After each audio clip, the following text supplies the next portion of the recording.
National Harold घोटाळा प्रकरणानंतर काँग्रेस भवनावर भाजप युवा मोर्चाच्या आंदोलनात अमरावती जिल्हा परिषदेच्या मालटेकडीजवळील विश्रामगृहाचा वापर झाल्याचा गंभीर आरोप काँग्रेसच्या नेत्या यशोमतीताई ठाकूर आणि खासदार बळवंत वानखेडे यांनी केला आहे। या संदर्भात त्यांनी शासकीय अधिकारी आणि भाजप कार्यकर्त्यांवर गुन्हे दाखल करण्याची मागणी केली आहे। आंदोलनादरम्यान भाजपने काँग्रेस व राहुल गांधी यांच्या प्रतिकात्मक तिरडी तयार करून भाजपचे झेंडे आणि बॅनर लावले, ज्यामुळे या जागेचा गैरवापर होत असल्याचा आरोप काँग्रेसने केला। यावेळी यशोमती ठाकूर म्हणाल्या, अधिकाऱ्यांनी समजून घेतले पाहिजे की लोकशाही अजून जिवंत आहे। सत्ताधारी पक्षाच्या दबावामुळे जर शासकीय यंत्रणेचा गैरवापर होत असेल तर आम्ही हे सहन करणार नाही। खासदार बळवंत वानखेडे यांनीही याबाबत चिंता व्यक्त करत म्हणाले, सत्ता असल्यामुळे अधिकारी हाताखालची बाहुली बनले आहे। याबाबत दखल घेऊन योग्य कारवाई करण्यात यावी अशी मागणी केली। जनसमर्थन न्यूज अमरावती। एवढी एक गोष्ट समजून घ्यावी की इथे अजून लोकशाही जिवंत आहे।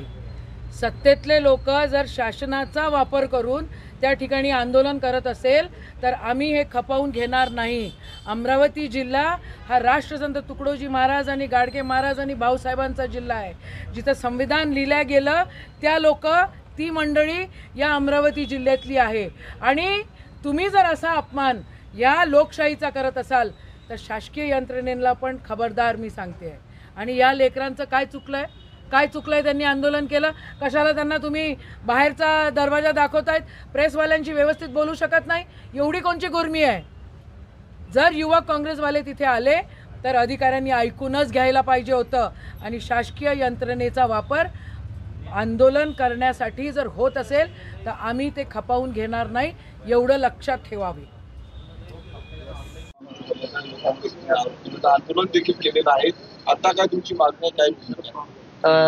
त्यांनी आंदोलन जरूर करावं, त्याच्याबद्दल आमचा वाद नाही, परंतु शासकीय इमारतीचा आधार घेऊन शासकीय इमारतीमध्ये त्याचे राहुल गांधींचा पुतळा बनवला आणि तिथला सर्व यंत्रणाचा वापर करून जर काँग्रेस भवनावर आंदोलन करत असतील तर ते अतिशय चुकीचं आहे। त्यांच्यावर गुन्हे दाखल झाले पाहिजे, कारण शासकीय इमारतीचा अशा पद्धतीचा वापर करणं हे गैर आहे, चुकीचं आहे। म्हणून त्या निमित्तानं त्यांच्यावर वेगळे गुन्हे असे दाखल झाले पाहिजे। या प्रकरणाचे अधिकारी मात्र त्या भाजपच्या कार्यकर्त्यांना वाचवण्याचा प्रयत्न करताना दिसत आहे। नाही, आम्ही भाजपच्या कार्यकर्त्यांनी तिथे आंदोलन देखील केलेलं आहे, मात्र त्यांना कोणत्याही प्रकारचा प्रतिसाद त्यांनी दिलेला नाही। नाही, ते काही जरी त्यांची सत्ता आहे म्हणून ते तसे त्यांच्या हाताखालचे बावले बनवून आम्ही देणार नाही। आम्ही त्यांच्यावर सुद्धा कारवाईची मागणी करू। जे काही अधिकारी असतील ज्यांनी काही सहकार्य या आंदोलकांना केलं त्यांच्यावर गुन्हे दाखल झाले पाहिजे, त्यांच्यावर एफआयआर फाटला गेला पाहिजे अशी आम्ही मागणी करू।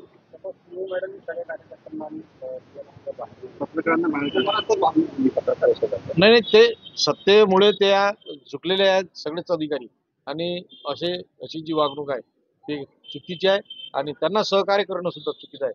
म्हणून शासकीय अधिकाऱ्यावर सुद्धा ते गुन्हे दाखल झाले पाहिजे।